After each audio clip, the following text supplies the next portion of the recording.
جب آدمی مر جاتا ہے تو آسمان سے یہ آوازیں آتی ہیں جن کو مرنے والا ہی سنتا ہے۔ اے آدم کے بیٹے، تو نے دنیا کو چھوڑا یا دنیا نے تجھ کو چھوڑا؟ تو نے دنیا کو خوش رکھا یا دنیا نے تجھ کو خوش رکھا؟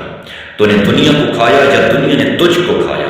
اور جب وہ سن لیتی ہیں تو یہ آوازیں آتی ہیں، اے آدم کے بیٹے، تو کمزور ہو گیا، تیرا زور کہاں گیا؟ اب تو بولتا نہیں ہے، تیری باتیں کہاں ہیں؟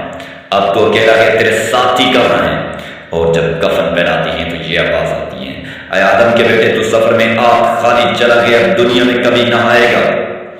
اب تو ایک خوفناک گھر میں چلا گیا، اور جب جنازے کو لے کر چلتی ہیں تو یہ آوازیں آتی ہیں، اے آدم کے بیٹے، اگر تو توبہ کر کے چلا اور اپنے گناہ کو معاف کروا کر چلا گئے، مرا ہے تو تجھ کو خوشخبری ہے، تیرا رب تجھ سے خوش۔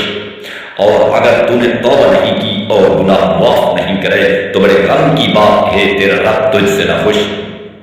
اور جب نماز پڑھنے کے لیے جنازے کو آگے رکھتے ہیں تو یہ آوازیں آتی ہیں، اے آدم کے بیٹے، جو کچھ اچھا یا برا تو نے کیا وہ تیرے ہی لیے ہے۔ اگر تو نے اچھے کام کیے ہیں تو خوشی دیکھے گا، اور برے کام کیے ہیں تو دکھ دیکھے گا۔ اور جب دفن کر دیتے ہیں تو زمین یہ کہتی ہے، اے آدم کے بیٹے، تو میرے اوپر ہنستا تھا، اب روتا ہے، تو میرے اوپر خوشیاں کرتا تھا، اب غم میں پڑا ہے، تو میرے اوپر اکڑ کر باتیں کرتا تھا، اب خاموش پڑا ہے۔ جب لوگ دفن کر کے چلے آتے ہیں تو اللہ تعالیٰ کی طرف سے کہا جاتا ہے، اے بندے، تو اکیلا رہ گیا، تیرے دنیا کے ساتھی تجھے اندھیرے گڑھے میں ڈال کر چل دیے جن کے لیے تو ہماری نافرمانی کرتا تھا۔